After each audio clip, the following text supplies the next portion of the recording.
Aisha Alakija, the luminous jewel in the crown of the Alakija group, existed in a realm most could only dream of.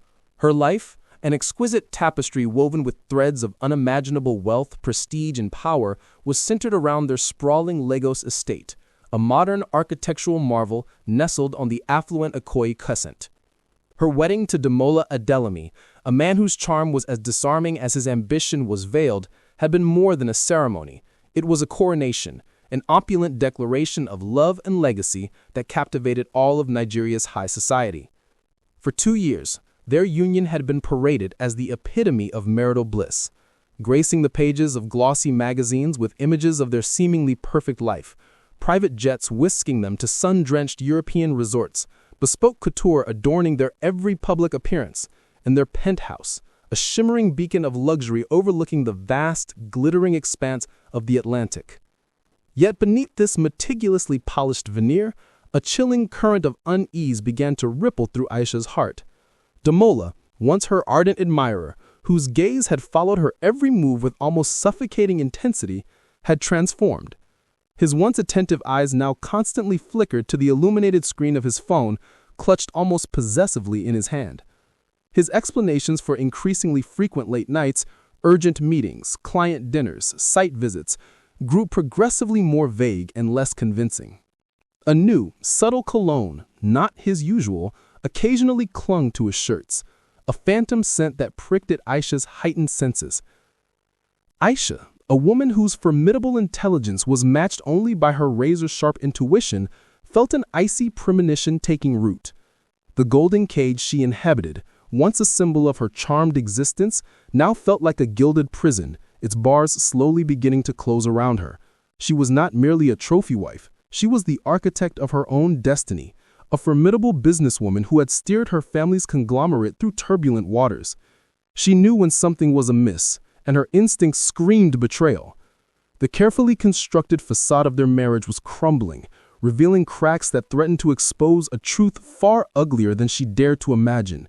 She couldn't allow herself to be a fool, to be played for a naive heiress. A quiet resolve settled deep within her. She would peel back the layers of deceit, expose the rot at the core of their union, and reclaim her dignity, no matter the personal cost. This was not just about infidelity, it was about respect, about her very identity. And Aisha Alakija was not a woman to suffer fools, especially not one who dared to betray her. The game had begun, though Demola, in his arrogant blindness, remained blissfully unaware he was even playing. With a steely resolve that belied her serene exterior, Aisha embarked on a clandestine investigation, a silent, meticulous unpicking of Demola's carefully tailored reality. Her observations sharpened, each subtle shift in his routine, every guarded gesture, a piece of a puzzle she was determined to complete.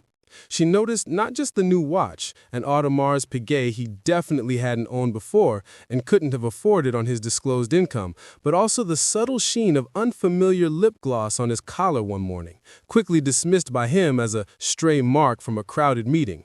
The hushed phone calls, once confined to his study, now bled into the late hours, often taken on the balcony, his back turned to her, his voice a low, urgent murmur. And the perfume, a heady, exotic floral scent, distinct from her own sophisticated preference, became a recurring, unwelcome guest on his clothes, a ghost of another woman's presence. Knowing the labyrinthine nature of Lagosian high society and its myriad secrets, Aisha didn't hesitate to engage the best. She reached out to Alhaji Musa, a legendary private investigator whose reputation for discretion and unparalleled success in unearthing hidden truths in Nigeria's most elite circles preceded him. Alhaji Musa, a man of few words and shrewd eyes, operated from a nondescript office in Surulere, far from the glare of Ikoyi's spotlight. He understood implicitly that Aisha wasn't looking for gossip, she was seeking irrefutable, undeniable evidence. His initial findings were damning, a cruel blow delivered with professional detachment. Demola, under the guise of late client meetings, was indeed frequenting a secluded, high-end private members club in Ikoyi, not for architectural consultations, but for clandestine encounters. The object of his affections was a strikingly beautiful, much younger woman, identified as Zarabello, an aspiring socialite and minor fashion influencer known for her extravagant lifestyle. Alhaji Musa provided photographic evidence, blurred but unmistakable images of Demola and Zara, their hands clasped under a dimly lit table, stolen glances and hushed conversations, their body language screaming intimacy. The betrayal was a physical ache, a searing pain that twisted Aisha's gut. It wasn't just the infidelity, it was the audacious disrespect, the public humiliation disguised as private infidelity. Her trust, once a solid foundation, had shattered into a million shards. But with the pain came a surge of cold, focused fury. Aisha Alakija was not one to merely lick her wounds. She wasn't interested in a quiet divorce or a tearful confrontation behind closed doors. Demola had not merely broken his vows, he had trampled on her legacy, her intelligence, and her very being. He had underestimated her, and that was his gravest mistake. A plan, audacious and dangerous, began to crystallize in her mind. She wouldn't just expose him, she would dismantle his carefully constructed life, leaving him utterly disgraced and stripped of everything he held dear. The game was about to escalate, and Demola had no idea the queen was about to play her deadliest move. The plan, audacious in its conception and perilous in its execution, began to solidify in Aisha's brilliant, calculating mind. It was a scheme that would require every ounce of her strategic prowess and the full leverage of her vast resources and expansive network. She envisioned not just a simple exposure, but a theatrical, unforgettable resurrection. The cornerstone of her intricate plot was the simulation of her own demise. She meticulously orchestrated every detail, from the choice of vehicle to the time and location. One blustery Tuesday evening, under the shroud of a torrential Lagos downpour, a sleek, black Mercedes, unmistakably registered to Aisha Alakija, was seen hurtling at a reckless speed across the iconic Lekki-Ikoyi link bridge. Witnesses, shaken by the weather and the sudden violent spectacle, reported seeing the luxury sedan swerve wildly, clip the protective barrier, and plunge with a sickening splash into the dark, churning waters of the lagoon below. News of the horrific accident spread like wildfire, igniting a devastating blaze through Lagosian high society and beyond. Television channels interrupted regular programming for breaking news updates, radio stations broadcast solemn reports, and social media platforms exploded with tributes and expressions of shock. The Alakija group issued a somber, heartfelt statement confirming the tragic loss of their beloved heiress. Demola Adeyemi, Aisha's grieving husband, played his role with a chilling perfection that would have earned him accolades on any stage. His face, artfully contorted in profound sorrow, was plastered across every major news outlet. His voice, thick with fabricated anguish, recounted their last moments together, his heartbroken interviews eliciting widespread public sympathy. He spoke eloquently of Aisha's generosity, her spirit, her irreplaceable presence, all while secretly celebrating his perceived freedom. With Aisha gone, Demola was swiftly granted control of her personal assets, a significant portion of her monumental fortune, which he viewed as his rightful inheritance. The legal process, expedited by the shock and grief surrounding the tragedy, sailed through without a hitch. He was now, in his deluded mind, a wealthy, eligible widower, free from the constraints of his powerful wife and ready to openly embrace a new life with his secret lover. He reveled in the outpouring of condolences, mistaking sympathy for genuine affection, convinced he had successfully navigated the treacherous waters of his secret affair to a prosperous new shore. What Demola didn't realize, as he toasted his new beginning in clandestine meetings, was that Aisha, far from being at the bottom of the lagoon, was very much alive. From a hidden vantage point, cloaked in the anonymity she had so carefully crafted, she watched him, a ghost in the shadows, her eyes cold, calculating, and filled with a chilling patience, meticulously observing his every triumphant, self-serving move. The illusion of her death was his first step into the trap she had so ingeniously set. Barely a month had limped by since Aisha's tragic demise, yet Demola's performance as the inconsolable widower began to unravel with the speed that shocked even the most cynical observers of Lagosian society. The somber suits were quickly replaced by his usual flamboyant attire. The downcast eyes lifted to reveal a newfound swagger, and the pretense of grief dissipated like smoke in the harmattan wind. His visits to the secluded Ikoyi club, once clandestine and shrouded in secrecy, became increasingly brazen. He no longer arrived alone, slipping in through a side entrance. Now he made grand entrances, often with a triumphant flourish, his arm possessively draped around Zara Bello, the stunning social media influencer who had once been his secret mistress. Their public displays of affection, initially discreet, escalated rapidly into a scandalous spectacle. They were photographed together at exclusive parties, their laughter echoing a little too loudly, their touch a little too intimate for a man supposedly still mourning his recently departed wife. The culmination of their audacious display came at a high-profile charity gala, an event that, ironically, Aisha herself had painstakingly founded and nurtured as the crown jewel of her philanthropic endeavors. Zara, radiating an almost insolent confidence, arrived on Demola's arm, not just adorned in expensive designer wear, but conspicuously dripping in diamond jewelry that Aisha immediately recognized as her own, pieces from her personal collection that Demola had inherited. Zara paraded these treasures, seemingly oblivious to the gasps and whispers that rippled through the assembled elite.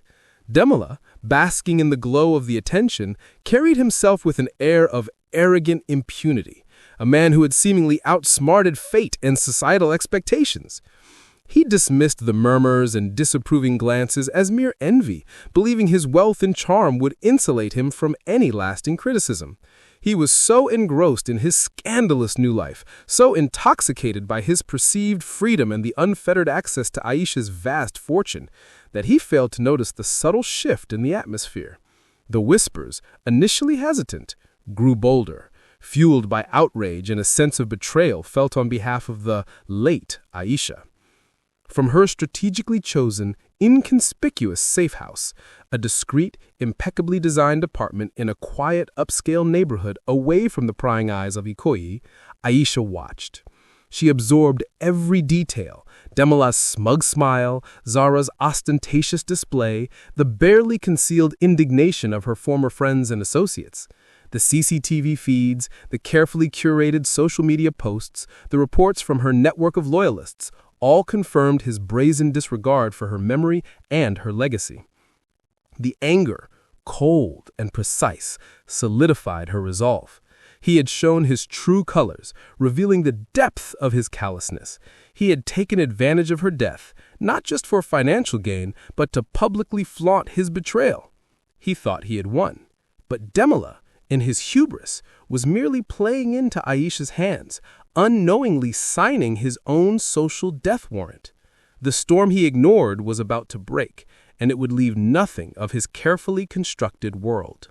From the secluded anonymity of her safe house, a fortress of calm efficiency amidst the chaos of her absence, Aisha meticulously orchestrated the final phases of her grand, vengeful return. This wasn't merely about personal vindication. It was about a public, undeniable dismantling of Demola's deceit. Her apartment, far from a typical hideout, was a sophisticated command center, replete with multiple screens displaying real-time social media feeds, news reports, and discreet surveillance footage.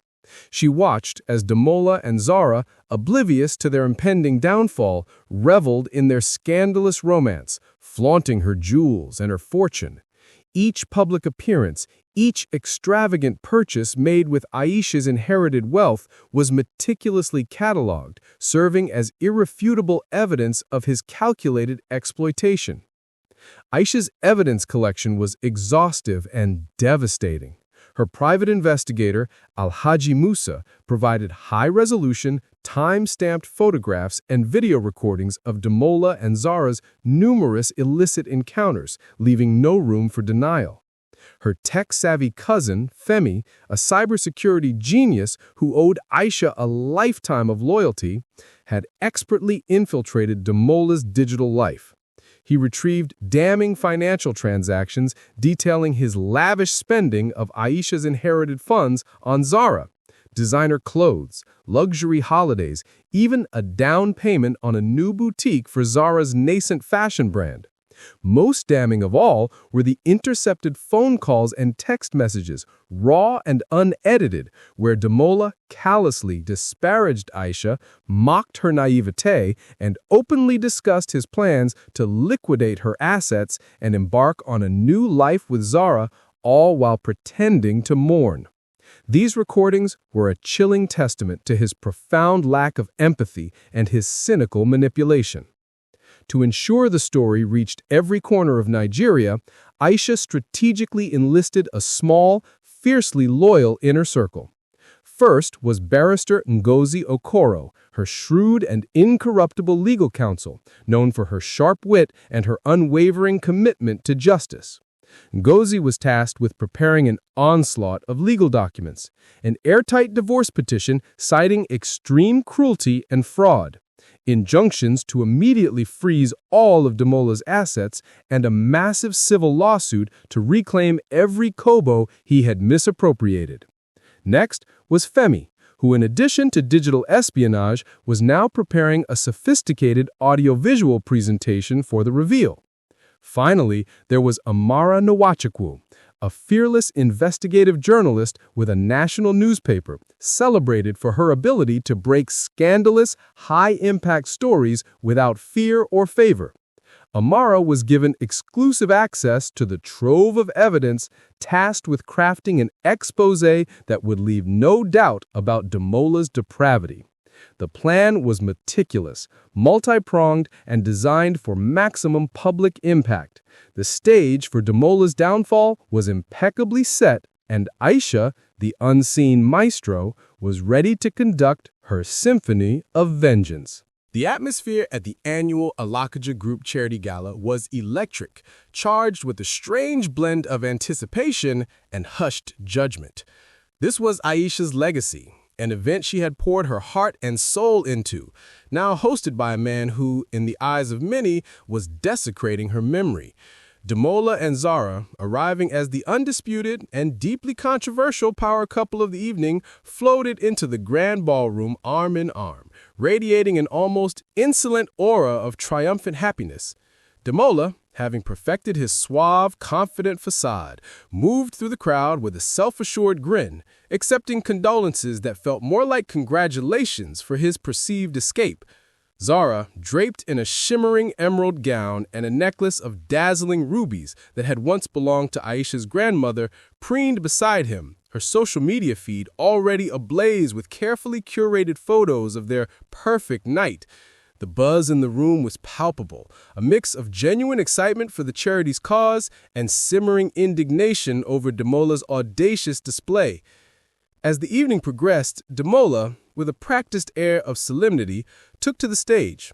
He approached the podium, bathed in the soft glow of the spotlights, prepared to deliver a heartfelt speech about continuing Aisha's philanthropic vision, to project an image of the benevolent widower carrying on his late wife's noble legacy.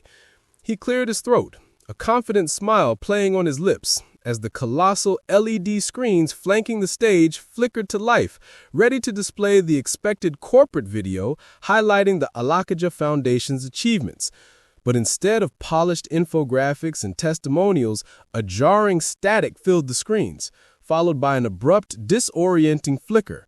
Then, to the collective gasps of the stunned audience, images began to flash across the enormous displays. They were not charity highlights. They were high-resolution, undeniable photographs and video clips of Demola and Zara's illicit escapades, intimate dinners at secluded restaurants, passionate embraces on private yacht cruises, their hands clasped in clandestine hotel lobbies, and eventually, startlingly clear footage of Zara trying on Aisha's ancestral jewelry given to her by Demola. The sound system, moments before tuned to soft orchestral music, now broadcast snippets of the intercepted phone calls, Demola's voice clear and chillingly nonchalant, discussing his plans with Zara, mocking Aisha, reveling in his perceived cleverness. A collective gasp, Then a horrified murmur rippled through the elegant ballroom. Forks clattered against plates, champagne flutes were frozen mid-air, and every eye was riveted to the screens. Demola's face, moments before radiating confidence, drained of all color, turning ashen. His carefully constructed composure crumbled, his mouth agape in utter horror. He stammered, attempting to deny the undeniable, his voice cracking as the carefully curated evidence continued to play, a relentless, damning indictment, exposing his treachery in vivid, irrefutable detail to every astonished, disgusted soul in the room. The elegant gala had transformed into a theater of public humiliation, and Demola was the unwilling star.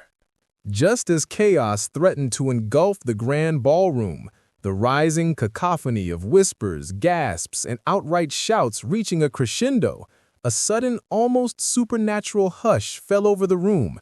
It was as if an invisible hand had muted every sound, every breath, every heartbeat. All eyes, momentarily torn from the damning images on the screens, now turned in unison towards the grand entrance at the very back of the ballroom. A figure emerged from the shifting shadows, stepping into the soft, ambient light, dressed in a magnificent, custom-designed crimson gown that seemed to capture and intensify every available light source. Radiating an almost ethereal glow stood Aisha Alakija. Her skin kissed by an inner radiance, her eyes, once filled with pain, now ablaze with a cool, formidable power. Her appearance caused immediate, visceral pandemonium.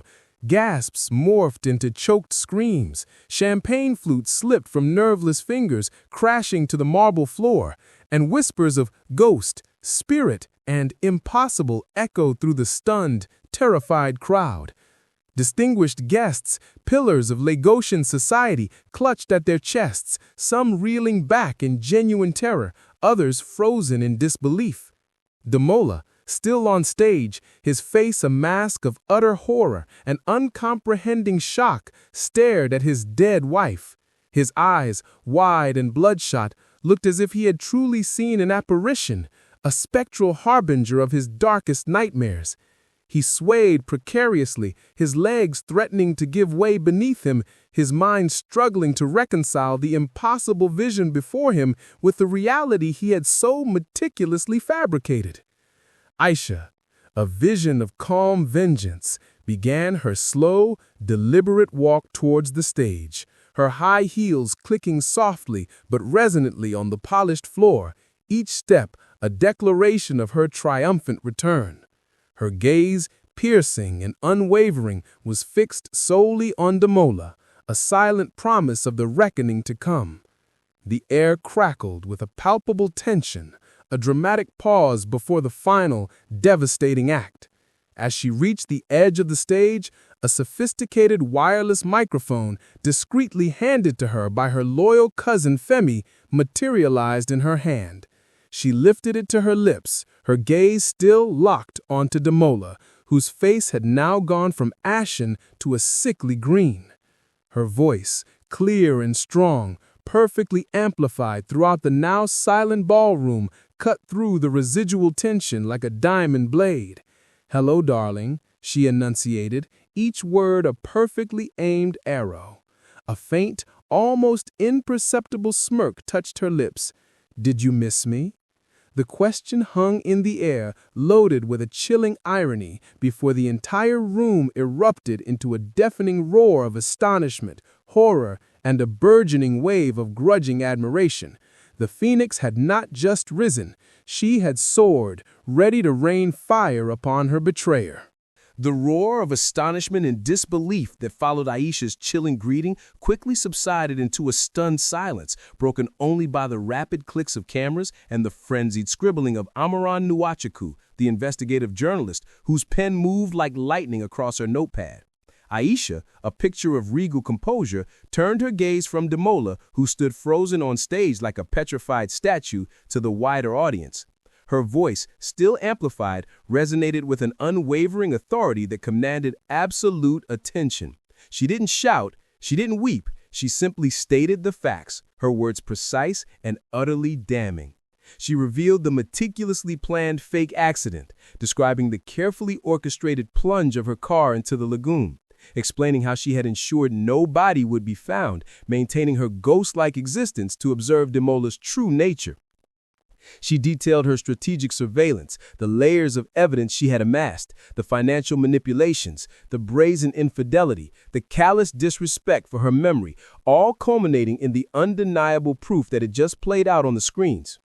Before the stunned crowd could fully process the audacity of her deception and the depth of Demola's betrayal, Barrister Ngozi Okoro, Aisha's formidable legal counsel, stepped forward from the wings. Without preamble, Ngozi, her face stern and unyielding, served Demola with a barrage of legal documents. Her voice, sharp and authoritative, announced the immediate initiation of divorce proceedings on grounds of extreme cruelty, fraud, and calculated emotional distress. She declared that injunctions had already been filed to instantly freeze every single one of Demola's assets, acquired both legitimately and illicitly through Aisha's fortune. Furthermore, a massive civil lawsuit was being launched to reclaim every single kobo he had spent, every luxury he had afforded Zara, every penny he had siphoned from the Alakija group, demanding punitive damages that would ensure his financial ruin. Zara, who had been attempting to slink away unnoticed, was also served with the restraining order and notice of legal action to recover all stolen assets. The sheer weight of the legal offensive, coupled with the public humiliation, utterly broke Demola. His eyes darted around the room, pleading, desperate, but found only condemnation. The whispers in the room had now turned into a furious murmur of outrage, punctuated by cries of shame and fraudster. Completely undone, his composure shattered beyond repair, Demola slumped to the floor, a broken, pathetic figure. Security personnel, quickly instructed by Aisha's loyal team, moved in to escort him away, his protests weak and futile against the tide of public fury. His carefully constructed life, built on a foundation of lies and greed, lay in absolute ruins.